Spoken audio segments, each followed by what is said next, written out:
అత్తమ్మ టీవీకి స్వాగతం. అత్తమ్మ టీవీలో ఇప్పుడు వాటర్ మిలన్ జ్యూస్ ఎలా తయారు చేయాలో నేర్చుకుందాం. అంటే రుచికరమైన పుచ్చకాయ జ్యూస్ ఎలా తయారు చేయాలో నేర్చుకుందాం. ఈ పుచ్చకాయ జ్యూస్ని కాస్త హెల్తీగా ఎలా మార్చుకోవాలో ఈరోజు నేర్చుకుందాము. దీని తయారీ కోసం కావలసిన పదార్థాలు: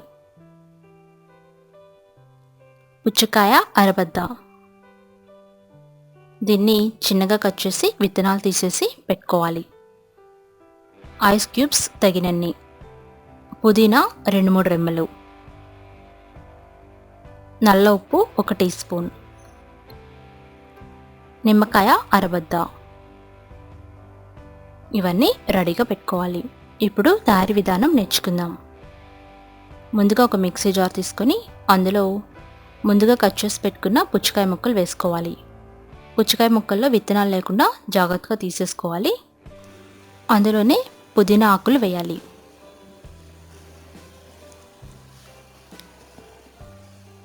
అందులో తగినన్ని ఐస్ క్యూబ్స్ వేసుకోండి. తర్వాత మూత పెట్టి 2-3 సార్లు బాగా గ్రైండ్ చేయాలి. ఈ విధంగా జ్యూస్ తయారయ్యేంత వరకు బాగా గ్రైండ్ చేయాలి. ఇప్పుడు ఒక గ్లాస్ తీసుకొని అందులో తయారైన జ్యూస్ని నింపండి.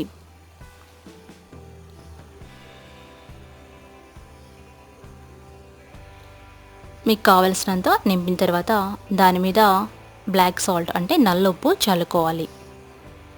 అలాగే నిమ్మకాయని పిండుకోవాలి. దీనివల్ల జ్యూస్ మరింత రుచిగా ఉంటుంది, అలాగే చాలా హెల్తీగా కూడా ఉంటుంది.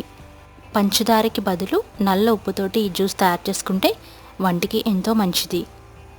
ఐస్ క్యూబ్స్ వేసుకొని చల్లని వాటర్ మిలన్ జ్యూస్ని సర్వ్ చేసుకోండి. పైన పుదీనా ఆకులతోటి గార్నిష్ చేసి సర్వ్ చేయొచ్చు. పుదీనా ఫ్లేవర్తో ఈ పుచ్చకాయ జ్యూసు ఎంతో రుచిగా ఉంటుంది. రుచికరమైన ఈ జ్యూస్ మీరు కూడా ట్రై చేసి ఫీడ్బ్యాక్ పంపించండి. అంతే, ఎంతో రుచికరమైన పుచ్చకాయ జ్యూస్ రెడీ అయిపోయింది. సమ్మర్ సీజన్లో తప్పకుండా తాగాల్సిన జ్యూస్ ఇది.